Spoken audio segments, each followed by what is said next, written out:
नमस्कार, हमारे education fact में आप सभी का स्वागत है। साथियों, आप सभी के डाउट पर मैंने काफ़ी अच्छा वीडियो लेके आ गया हूँ कि आखिरकार जुड़वा बच्चे कैसे होते हैं, आखिरकार इसके होने की प्रोसेस क्या होती है और जुड़वा बच्चे कितने प्रकार के होते हैं। तो मैं ले चलता हूँ आज की वीडियो के जरिए आप सभी को एकदम ए टू जेड आज की जानकारी से रूबरू कराता हूँ। साथियों, आज की जानकारी, आज की क्लास बहुत ही बेहतरीन, बहुत ही शानदार होने वाली है, इसलिए आप लोग बिल्कुल भी मिस ना कीजिएगा और वीडियो को फुल वॉच कीजिएगा। तो साथियों, देर किस बात की, यहाँ पे आप सभी को देखने को लगा कि जुड़वा बच्चे कैसे होते हैं। आखिर प्यारे साथियों, जुड़वा बच्चा आखिरकार एक कैसे पैदा हो जाता है, तो काफी जानकारी आप सभी को देखने को मिलेगा। यहाँ पे मैं बताना चाहूंगा और दिखाना चाहूंगा। यहाँ पे बताया गया कि अच्छा सवाल आप सभी ने पूछा है कि जुड़वा बच्चे दो तरह से हो सकते हैं, यानी जुड़वा बच्चे जो है दो प्रकार के होते हैं। कौन कौन? एक समान जुड़वा यानी आइडेंटिकल ट्विंस। यहाँ पे देख सकते हैं, मैं बताना चाहूंगा कि जब एक ही अंडाणु और एक ही शुक्राणु के मिलने से भ्रूण बनता है, यानी जब एक अंडाणु और एक शुक्राणु आपस में फ्लोपियन ट्यूब में यानी फ्लोपियन ट्यूब में आपस में क्रिया करते हैं,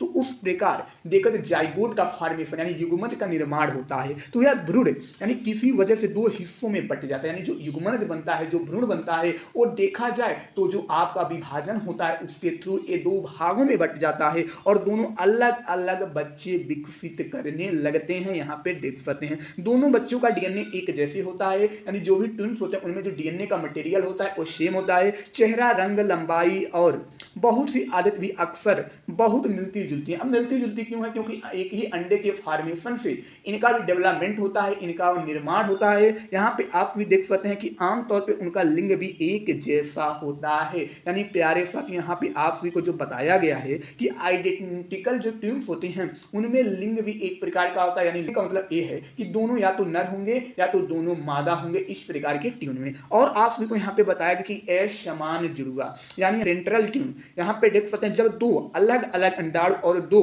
अलग शुक्राणु मिलते हैं, यानी जब दो अलग अलग और दो अलग अलग शुक्राणु और अंडाणुओं का आपस में देखा जाए तो मिलन होता है, तो उस प्रकार देखा जाए दो भ्रूण मां के गर्भ में बढ़ते हैं, यानी उनका फॉर्मेशन होता है, यानी दो भ्रूण का निर्माण होता है और निर्माण होने के बाद वो अपना डेवलपमेंट की प्रक्रिया चालू कर देते हैं। तो इस प्रकार यहाँ पे देख सकते हैं इन बच्चों का डीएनए अलग होता है। जब भ्रूण अलग अलग होगा तो उसका डीएनए भी अलग अलग होता है। जैसे असमान भाई बहन होते हैं, यानी जो देखा था यहाँ पे आप सभी को बताया गया कि फ्रेटर्नल जो ट्विन होते हैं यानी असमान जुड़वा जो होते हैं वो या तो एक नर होंगे या तो एक मादा होंगे। दोनों देखा एक प्रकार के यानी एक समान नहीं हो सकते हैं, क्योंकि इनका डीएनए मटेरियल अलग अलग होता है। और आप सभी को यहाँ पे बताया गया कि यह चेहरे से भी अलग अलग होते हैं और लिंग भी अलग हो सकता है।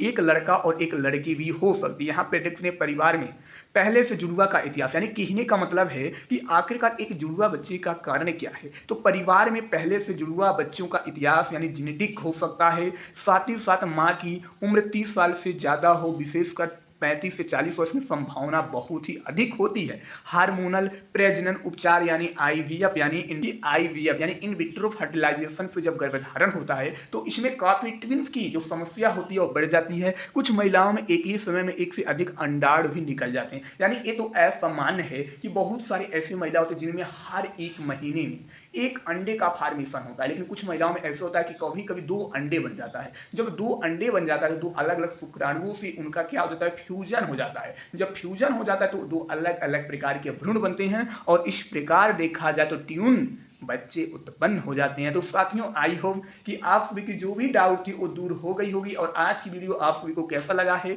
आप लोग कमेंट बॉक्स में कमेंट करके जरूर बताइएगा। मैं आऊंगा और अच्छी वीडियो, लेकिन तब तक के लिए बाय बाय।